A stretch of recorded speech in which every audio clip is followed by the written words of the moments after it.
Assalamualaikum warahmatullahi wabarakatuh. Kelompok kami yang terdiri dari Anissa Eka, Fitria, Imelda, Ramadia Kanza, dan Rika akan mempresentasikan tentang Peraturan Menteri Kesehatan Nomor 269 Tahun 2008 tentang rekam medis. Yang bagian pertama adalah menimbang dan mengingat. Peraturan ini menimbang sebagai pelaksanaan Pasal 47 Ayat 3 Undang-Undang Nomor 29 Tahun 2004 tentang praktik kedokteran. Nah, jadi undang-undang tersebut perlu mengatur penyelenggaraan rekam medis dengan Peraturan Menteri Kesehatan. Mengingat yang pertama itu Undang-Undang Nomor 23 Tahun 92 tentang kesehatan, Undang-Undang Nomor 29 Tahun 2004 tentang praktik kedokteran, Undang-Undang Nomor 32 Tahun 2004 tentang Pemda, PP Nomor 10 Tahun 96 tentang wajib simpan rahasia kedokteran, PP Nomor 32 Tahun 96 tentang tenaga kesehatan, PP Nomor 38 Tahun 2007 tentang pembagian pemerintahan, kemudian ada Permenkes Nomor 920, Menkes per 7/1986 tentang upaya pelayanan kesehatan swasta di bidang medik, Permenkes Nomor 159B tentang rumah sakit, dan Permenkes Nomor 1575 Tahun 2005 tentang organisasi dan tata kerja Departemen Kesehatan. Bagian pertama berisi ketentuan umum. Jadi di pasal 1 itu berisikan pengertian dan maksud dari rekam medis, dokter dan dokter gigi, sarana pelayanan kesehatan, tenaga kesehatan tertentu, pasien, catatan, dan dokumen, serta organisasi profesi. Jadi di bagian tersebut menjelaskan apa itu masing-masing dari poin-poin tersebut. Pada bab 2, yaitu yang terdiri dari 3 pasal. Untuk pasal 2, yaitu rekam medis harus tertulis lengkap, jelas, atau secara elektronik, dan menggunakan teknologi informasi elektronik. Kemudian pada pasal 3, yaitu memuat tentang isi rekam medis yang berisikan tentang identitas, tanggal dan waktu, hasil anamnesis, hasil pemeriksaan, diagnosis, rencana penata laksanaan, pengobatan, pelayanan lain, dan inform consent, serta nama dan tanda tangan dokter penanggung jawab. Nah, jika pada pasien gawat darurat, maka isi dari rekam medis ini sedikit berbeda, yaitu tentang ada tambahan tentang ringkasan kondisi pasien sebelum meninggalkan pelayanan unit UGD dan rencana tindak lanjut yang akan dilakukan. Kemudian kalau untuk pada pasal 4 itu mengenai tentang isi dari rekam medis ringkasan pulang yang berisikan tentang identitas pasien, diagnosis masuk dan indikasi pasien dirawat, ringkasan hasil pemeriksaan fisik dan penunjang, diagnosis akhir, pengobatan dan tindak lanjut, serta nama dan tanda tangan dokter penanggung jawab. Selanjutnya bab 3, tata cara penyelenggaraan. Pasal 5, ayat 1, setiap dokter wajib membuat rekam medis. Ayat 2, rekam medis dibuat dan dilengkapi setelah pasien menerima pelayanan. Ayat 3, pembuatan rekam medis dilaksanakan melalui pencatatan. Ayat 4, pencatatan harus ada nama, waktu, dan tanda tangan dokter. Dan ayat 5, jika ada kesalahan, rekam medis tersebut dapat dibetulkan. Lalu ayat 6, pembetulan hanya dengan pencoretan. Lalu pasal 6. Pasal 6, tenaga medis bertanggung jawab atas catatan yang dibuat pada rekam medis.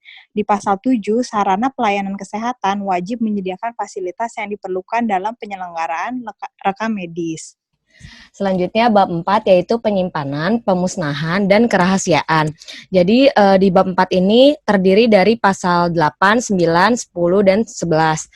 Pasal 8 terdiri dari pasien rawat inap, itu disimpannya sekurang-kurangnya lebih dari 5 tahun dari tanggal pasien berobat atau pasien dipulangkan. Jadi setelah pasien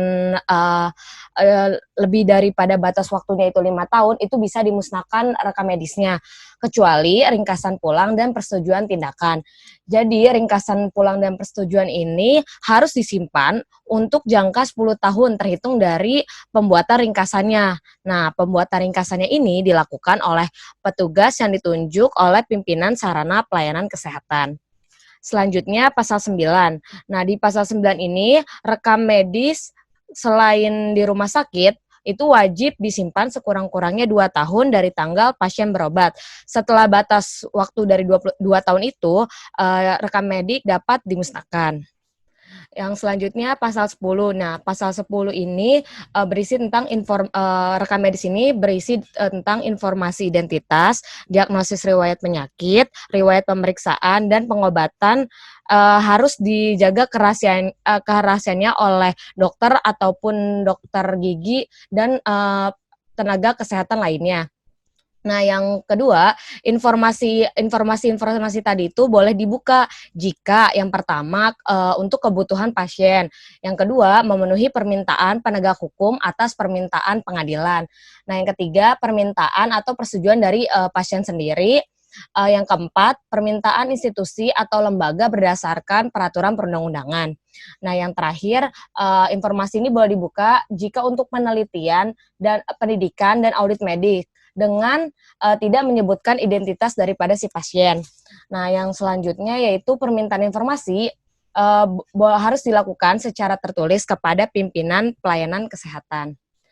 Selanjutnya pasal 11. Nah, pasal 11 ini menjelaskan tentang penjelasan rekam medis hanya dilakukan oleh dokter atau dokter gigi yang merawat pasien dengan izin tertulis pasien atau peraturan perundang-undangan.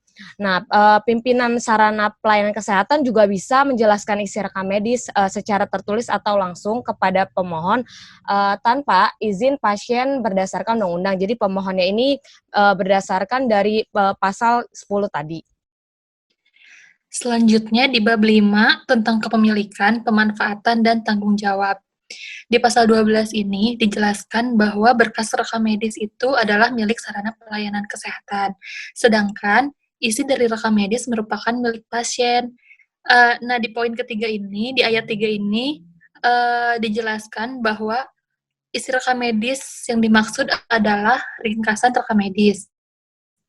Lalu di ayat 4 dijelaskan, ringkasan rekam medis sebagaimana dimaksud pada ayat 3 dapat diberikan, dicatat, atau dikopi oleh pasien atau orang yang diberi kuasa atau atas persetujuan tertulis pasien atau keluarga pasien yang berhak untuk itu. Selanjutnya di pasal 13 ayat 1 disebutkan bahwa pemanfaatan rekam medis dapat dipakai sebagai berikut. Yang pertama untuk pemeliharaan kesehatan dan pengobatan pasien. Lalu sebagai alat bukti dalam proses penegakan hukum, disiplin kedokteran dan kedokteran gigi, dan juga penegakan etika kedokteran dan etika kedokteran gigi. Lalu, keperluan pendidikan dan penelitian, dasar pembayar biaya pelayanan kesehatan, dan juga data statistik kesehatan. Pada ayat 2 dijelaskan lebih lanjut mengenai pemanfaatan rekam medis pada ayat 1 huruf C, yaitu menyebutkan identitas pasien harus mendapat persetujuan secara tertulis dari pasien atau ahli warisnya dan harus dijaga kerahasiaannya. Pada ayat 3 disebutkan, pemanfaatan rekam medis untuk keperluan pendidikan dan penelitian tidak diperlukan persetujuan pasien bila untuk kepentingan negara. Di pasal 14, disebutkan bahwa pimpinan sarana pelayanan kesehatanlah yang bertanggung jawab atas hilangnya atau rusak, pemalsuan, dan atau penggunaan oleh orang atau badan yang tidak berhak terhadap rekam medis. Lalu selanjutnya bab 6 mengenai pengorganisasian. Pasal 15 ini disebutkan bahwa pengelolaan rekam medis dilaksanakan sesuai dengan organisasi dan tata kerja sarana pelayanan kesehatan. Selanjutnya di bab 7 tentang pembinaan dan pengawasan, yaitu terdiri dari pasal 16 ayat 1, Kepala Dinas Kesehatan Provinsi, Kepala Dinas Kesehatan Kabupaten atau Kota, dan organisasi profesi yang terkait melakukan pembinaan dan pengawasan pelaksanaan. Peraturan ini sesuai dengan tugas dan fungsi masing-masing.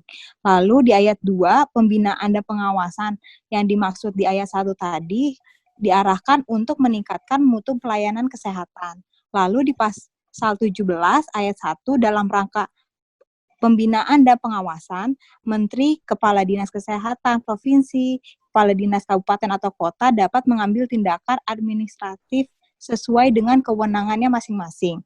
Lalu di ayat kedua, tindakannya ini bisa berupa teguran secara lisan, tertulis, atau pencabutan izin.